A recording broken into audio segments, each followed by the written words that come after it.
আসসালামু আলাইকুম। আমি তাহনিক কাইয়ুম কনক, পড়ালেখা করতেছি রুয়েটের মেকানিক্যাল ইঞ্জিনিয়ারিং ডিপার্টমেন্টে। তো আজকে আমরা আলোচনা করব রুয়েটের সেকেন্ড কলে কোন সাবজেক্ট কোন র্যাঙ্কে শেষ হয়েছে এটা নিয়ে আলোচনা করব। দেখো যে প্রথমেই আমাদের লিখে রাখছি যে ট্রিপলি ট্রিপলি যে সাবজেক্টটা, এটা সেকেন্ড কলের পর মানে প্রথম কলেই শেষ হয়ে গেছিল। তো প্রথম কলে আমাদের ডাকছিল কত, 1 থেকে 2,000 জন।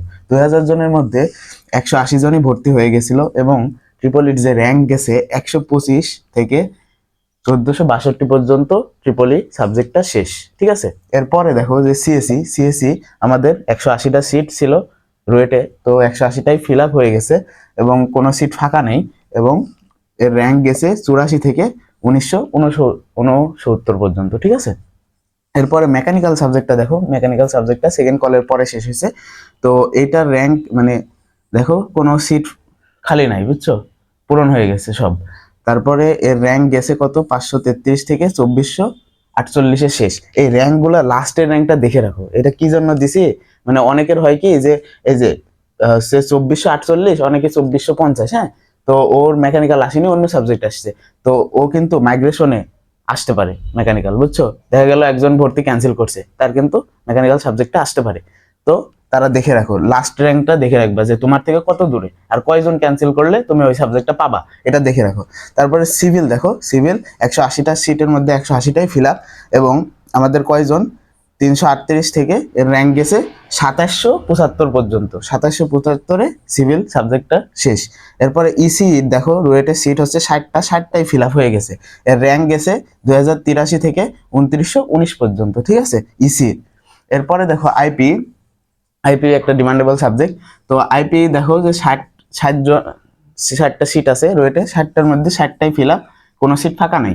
এর র্যাঙ্ক গেছে 1628 থেকে 3351। এখন আমি লাস্টের দিকে আলোচনা করব যে কোন সাবজেক্টের ডিমান্ড কিরকম, এটা নিয়ে আর একটু মানে এই ভিডিওতেই একটু আবসা ধারণা দিব তোমাদের। ঠিক আছে, অনেকেই কোশ্চেন করছে তো এই জন্য, তো ভিডিওটা শেষ পর্যন্ত দেখবা। তো ইটি দেখো, ইটি 60টা সিট 60টাই ফিল আপ হয়ে গেছে, মানে কোনো সিট ফাঁকা নাই আর। ঠিক আছে, তারপরে রেঞ্জ দেখো কত গেছে, 2636 থেকে 3313 পর্যন্ত। তারপরে এমটি যেটা 60 জনের মধ্যে 60 জনই ভর্তি হয়ে গেছে, 1326 থেকে কত 3394 পর্যন্ত গেছে, মানে এমটি 3394। লাস্ট র্যাঙ্কটা দেখে রাখবা, তাহলে বুঝতে পারবা যে আর কয়জন ক্যান্সেল করলে তোমার সাবজেক্ট পাবা ওইটা। কেমিক্যাল দেখো, 30টা সিটের মধ্যে 30টাই ফিল আপ। ঠিক আছে, 1393 থেকে 3015 পর্যন্ত গেছে কেমিক্যাল, যেটা এর সিট কম, তো 30টা সিট, এই জন্য র্যাঙ্ক দেখো 3015-তেই শেষ হয়ে গেছে। তারপর এমএসি 60টা সিটের মধ্যে 32টা ফিল আপ হয়েছে, এই যে এখানে নোটেড ব্যাপার, এখনো 28টা সিট ফাঁকা আছে। ঠিক আছে, এমএসসি সাবজেক্টটা মাথায় রাখবে, এমএসসি এখনো 28টা সিট ফাঁকা আছে। তো এর রেঞ্জ কত গেছে দেখো, 2967 থেকে 3499 পর্যন্ত। ঠিক আছে, এরপরে বিইসিএম দেখো, 30টা, বিইসিএম এর 30টা সিট, 30টার মধ্যে 15টা ফিল আপ হয়েছে, এখনো 15টা সিট ফাঁকা আছে। ঠিক আছে, 15টা সিট ফাঁকা আছে। তো কত পর্যন্ত গেছে, 3062 থেকে 3485 পর্যন্ত আমাদের বিইসিএম সাবজেক্টটা গেছে। ঠিক আছে, তারপরে সিএমই, সিএমই যে সাবজেক্টটা আগে হচ্ছে জিসিই ছিল, তো এই সিএমই সাবজেক্টটা 60 থেকে 7 জন ভর্তি হয়েছে, 60টা সিটের মধ্যে 7 জন ভর্তি হয়েছে, এখনো 53টা সিট ফাঁকা আছে। এর র্যাঙ্ক গেছে 3162 থেকে 3498 পর্যন্ত। এরপর ইউআরপি যে লাস্টের সাবজেক্ট ইঞ্জিনিয়ারিং এর, 60 জনের মধ্যে 1 জন ভর্তি হয়েছে, এখনো 59টা সিট ফাঁকা। ঠিক আছে, ইউআরপি। তো রেঞ্জ কত, 3405, 1 জন ভর্তি হয়েছে, শুধু 3405 যে র্যাঙ্ক ছিল সে ভর্তি হয়েছে। তো দেখো যে এখানে কিছু বিষয় আলোচনা করি। আচ্ছা, আর্কিটটা আমি বলে নিই আগে। আর্কিটেকচারে দেখো, আর্কিটেকচারে আমাদের 30টা সিট রয়েছে, 30টা সিটই ফিল আপ হয়ে গেছে এবং র্যাঙ্ক গেছে কত থেকে, 7 থেকে 115 পর্যন্ত যাওয়ার পরে 30টা সিট ফিল আপ। এরপরে অনেকেই তো 2-1 জন ক্যান্সেল করবে, ক্যান্সেল করলে মোটামুটি মানে যাইতে পারে 120 পর্যন্ত আর্কিটেকচারে যাইতে পারে যদি ক্যান্সেল করে। ঠিক আছে, ক্যান্সেল করার সাপেক্ষে তুমি সিট পাইতে পারো 120 বা 122, এরকম র্যাঙ্ক যারা আসো এরা আসতে পারে। ঠিক আছে, এবার দেখো যে ক ইউনিটে আমাদের রুয়েটের সিট কত, ক ইউনিটে এই যে আর্কিটেকচার এটা বাদ দিয়ে রুয়েটের সিট হচ্ছে 1200, মোটামুটি 1205টা, এর মধ্যে 5টা হচ্ছে সংরক্ষিত আসন, মানে 1200 সিট। 1200 সিটের মধ্যে তোমার হচ্ছে 1045 জন ভর্তি হয়ে গেছে, এখনো সিট ফাঁকা আছে কত, 155টা সিট ফাঁকা আছে। ঠিক আছে, এটা মাথায় রাখবা। এখন 155টা সিটের বিপরীতে ভাই কত র্যাঙ্ক পর্যন্ত যাইতে পারে, তো দেখো যে এই যে ভর্তি হয়েছে ভর্তি হয়েছে যে 1045 জন, এর মধ্যে অনেকেই ক্যান্সেল করবে, ঠিক আছে। মোটামুটি ধরো 10-15 জন যদি ক্যান্সেল করে, তারপরেও ধরো যা বোঝা যাচ্ছে এখন থেকে 4000 একটু উপরে যাইতে পারে, 4000-এর একটু উপরে বা একটু কমে শেষ হইতে পারে। মোটামুটি 4100-200 পর্যন্ত যাওয়ার একটা সম্ভাবনা আছে, যা দেখা যাচ্ছে আর কি। তো এটা গেল। আর আরেকটা হচ্ছে কোন সাবজেক্ট কিরকম, ঠিক আছে। অনেকেই কালকে থেকে কোশ্চেন করছে ভাই আইপি ভালো, ইটি ভালো, এরকম আর কি কোশ্চেন। তো দেখো যে ট্রিপলি, সিএসসি, মেকানিক্যাল, সিভিল, এগুলা তো আলাদাভাবে বলার দরকার নাই, এর আগে অনেক ভিডিওতে আমি এটা ব্যাখ্যা করছি যে কোনটা বেটার, ঠিক আছে। এখন দেখো যে ইসি, ইসি এর মধ্যে ঝামেলা হয়েছে অনেকের, ইসি, আইপি এইগুলোর মধ্যে।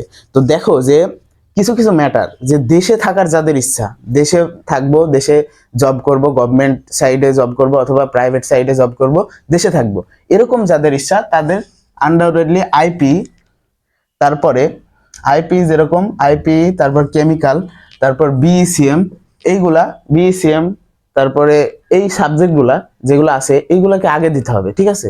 সিভিল এই রিলেটেড সাবজেক্টগুলো, মানে শুধু দেশে থাকবো, দেশেই জব করব, গভর্নমেন্ট ফিল্ডে অথবা প্রাইভেট ফিল্ডে, এরকম হলে আইপি, কেমিক্যাল, বিইসিএম এইগুলো হচ্ছে আগে রাখবা, ঠিক আছে। দেশে মানে এদের জব অপরচুনিটি অনেক বেশি, ঠিক আছে। আর বিদেশে মানে যাদের দেশেও থাকার ইচ্ছা আছে এবং বিদেশে যাওয়ার ইচ্ছা আছে, মানে দুইটার ক্ষেত্রে দুইটা স্কোপই মানে ভালো একটা ইফেক্ট পড়বে, বিদেশে স্কোপটা বেশি, এরকম সাবজেক্ট হচ্ছে ইসি, ঠিক আছে। ইসি একটা।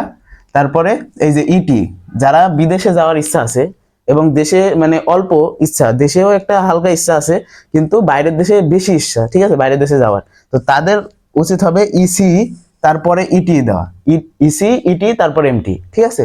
ইসি, ইটি, এমটি, বাইরের দেশে স্কোপ আছে, দেশে অল্প বিস্তর আছে কিন্তু বাইরের দেশে বেশি স্কোপ, এই এদের জন্য, ঠিক আছে।